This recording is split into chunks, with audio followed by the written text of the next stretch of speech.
7 बज रहे हैं और राजधानी लखनऊ से हम चल के आए।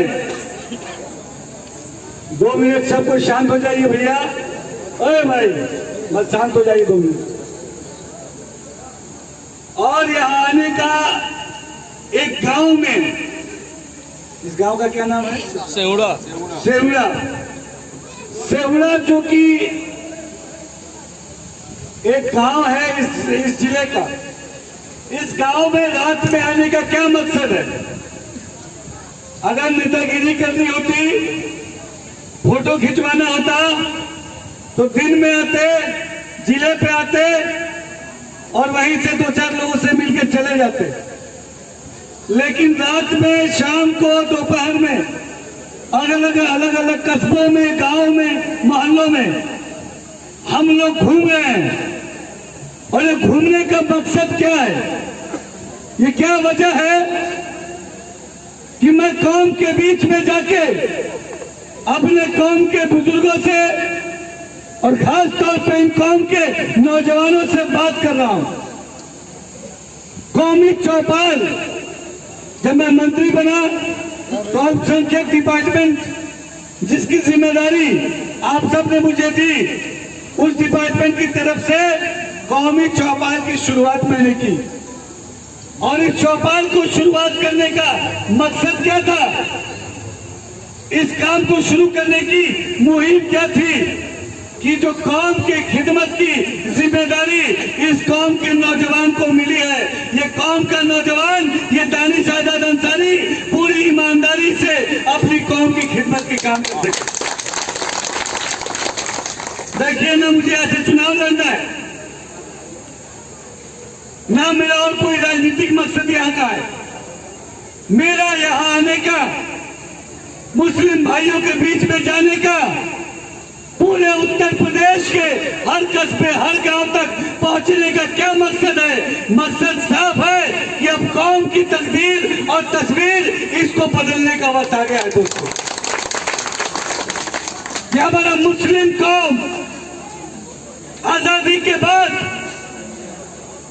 हमारे हिंदुस्तान का पहला जो मंत्री, शिक्षा मंत्री बना, वो हमारे कौम का था दोस्तों। और आजादी के 75 साल हो गए। 75 साल बाद भी हम मुसलमान तालीम में क्यों पीछे हैं? हम मुसलमान रोजगार में क्यों पिछड़ते जा रहे हैं? हम मुसलमान IAS, IPS, सिविल इंजीनियरिंग, इसमें क्यों पीछे जा रहे हैं? क्या कभी आपने सोचा है? कभी आपने ये समझने की कोशिश की है कि जिन पार्टियों को हम अपना वोट दे देते हैं, जो पार्टियां चुनाव में आती हैं और हमारे बीच में आके हमें पहला फुसला के हमारा वोट ले जाती है, उन पार्टियों ने कभी हमारे लिए क्या किया?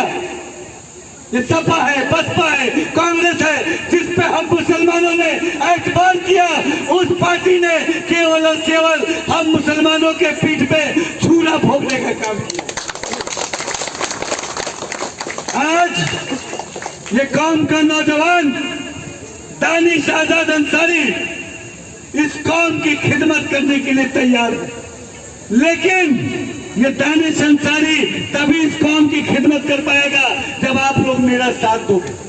मैं आपके तालीम के लिए, आपके अच्छी शिक्षा के लिए, इन नौजवानों के रोजगार के लिए, अपने मुस्लिम बाहुल गांव के विकास के लिए काम करने को तैयार हूं।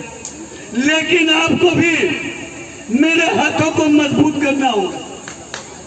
आपको भी अपना जो प्यार है, अपनी जो मोहब्बत है, अपना जो एतबार है, वो दानिश आजाद अंसारी को देना हो।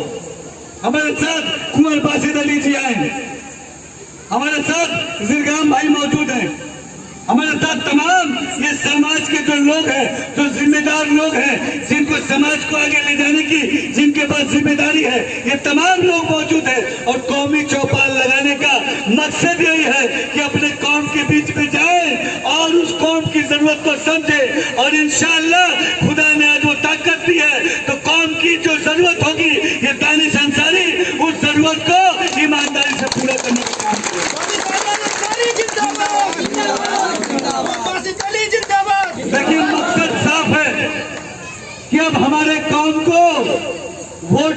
की तरह इस्तेमाल नहीं होना है। किसी पार्टी का मुसलमान वोट बैंक बन के नहीं रहेगा। इस मुसलमान की तरक्की के लिए जो पार्टी भी काम करेगी, ये मुसलमान डट के उसके साथ खड़ा होगा। ये आज के वक्त की जरूरत के हालात की जरूरत हमें भी समझना पड़ेगा। कभी हम किसी के चेहरे को देख के वोट दे देते हैं, कभी किसी पार्टी के सिंबल को देख के वोट दे देते हैं, लेकिन अपने वोट की ताकत को समझिए। और जब तक आप नहीं खड़े होइएगा, जब तक मुसलमान खुद अपने बारे में नहीं सोचेगा, कोई और आपके बारे में सोचने वाला नहीं। अपने बारे में सोचिए, इन नौजवानों के भविष्य के बारे में सोचिए, जो मदरसे में हमारे बच्चे पढ़ते हैं उनकी तालीम के बारे में सोचिए और इस दानिश अंसारी का साथ दीजिए। इंशाअल्लाह आप देखिए 2022 से आपने मेरे के कंधे के ऊपर ये जिम्मेदारी दी है और 1.5 साल से लगातार आज मदरसों की तस्वीर बदलने का काम हम कर रहे हैं। मदरसों में हमारा बच्चा दीन इस्लाम भी पढ़े, उर्दू अरबी फारसी भी पढ़े, कुरान शरीफ भी पढ़े, लेकिन अगर उसी मदरसे में हमारा जो आम मुस्लिम परिवार का बच्चा है अगर मैथ्स साइंस कंप्यूटर भी पढ़ लेगा तो इसमें क्या बुरा है? इसमें कोई बुराई नहीं। दीन इस्लाम के साथ साथ आधुनिक शिक्षा भी मदरसों में किसने लागू की? भारतीय जनता पार्टी ने लागू की। आज मदरसों में एनसीसी एनएसएस को लागू करने का काम किसने किया? यह भारतीय जनता पार्टी की सरकार ने किया। आज मदरसों में साइंस एग्जीबिशन लगाने का काम किसने किया? यह भारतीय जनता पार्टी की सरकार ने किया। इसके पहले जिन सरकारों को हम वोट देके जिनकी सरकारें बनाया करते थे, क्या उसने मदरसा तालीम के लिए कोई भी काम किया? कोई काम नहीं किया। लेकिन आज पूरी ईमानदारी से हम कौम की खिदमत के लिए काम कर रहे हैं। लेकिन आपको भी हमारे ऊपर भरोसा रख के कुछ कदम हमारे साथ चलना होगा। और अगर आप मेरे साथ चंद कदम चलेंगे, मेरे हौसले को बढ़ाएंगे, मेरी ताकत को बढ़ाएंगे, तो इंशाअल्लाह ये दानिश आजाद अंसारी पूरे जोर के साथ कौम की आवाज बुलंद करने का काम करेगा। तो आज आपके बीच में आने का मकसद यही था कि हमें अब अपने बारे में सोचने का वक्त आ गया।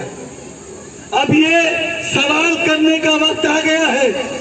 जो हमसे वोट लेके सरकार और सत्ता बनाते थे, उनसे सरकार सवाल करने का ये वक्त आ गया है कि भाई हमने तो तुमको वोट देके कई कई बार सरकार बनाई, तुमने हमारा क्या किया? हमारे तालीम के लिए, हमारे अच्छे स्वास्थ्य के लिए, हमारे नौजवानों के भविष्य के लिए, हमारे जो अल्पसंख्यक मुस्लिम बाहुल इलाके हैं उनके डेवलपमेंट के लिए तुमने क्या किया? अगर आप उनसे सवाल पूछेंगे तो उनके पास जवाब नहीं होगा, लेकिन दानिश अंसारी के पास हर सवाल का जवाब है। हमने प्रधानमंत्री जन विकास कार्यक्रम के माध्यम से उत्तर प्रदेश के हर 75 जनपद जो है, हर जनपद में जो प्रधानमंत्री जन विकास कार्यक्रम है उसके माध्यम से पॉलिटेक्निक, आईटीआई, स्कूल, हॉस्पिटल बनाने का काम किया, मदरसे के तालीम को बेहतर बनाने का काम किया, कौमी चौपाल लगा के आपके बीच में आपकी जरूरतों को समझ के उन जरूरतों को पूरा कराने का काम किया, नौजवानों के लिए रोजगार मेला लगा के उनको रोजगार से जोड़ने का काम किया। हमारे नौजवान ये खेल में भी आगे बढ़े, इसीलिए मदरसों में खेल कूद को शुरू कराने का काम किया। हमारे जो अल्पसंख्यक बहुल क्षेत्र है वहां पर अच्छी स्वास्थ्य सुविधा हो, इसीलिए वहां पर मेडिकल कैंप लगाने का काम किया। लगातार पूरे उत्तर प्रदेश में काम ईमानदारी से कौम के लिए हम लोग कर रहे हैं। और आप लोग भी पूरी तरीके से अपने वोट की ताकत को, अपने कौम की ताकत को समझिए और केवल वोट बैंक बन के मुसलमानों को नहीं रहना। हमारी क्या ताकत है, हमारी क्या जरूरत है, इसको समझिए और मजबूती से, ईमानदारी से और दिमाग के साथ सही दिशा में वोट करके जो पार्टी, जो सरकार हमारे बेहतरी के लिए काम कर रही, उसके साथ चलने का वक्त आ गया है दोस्तों।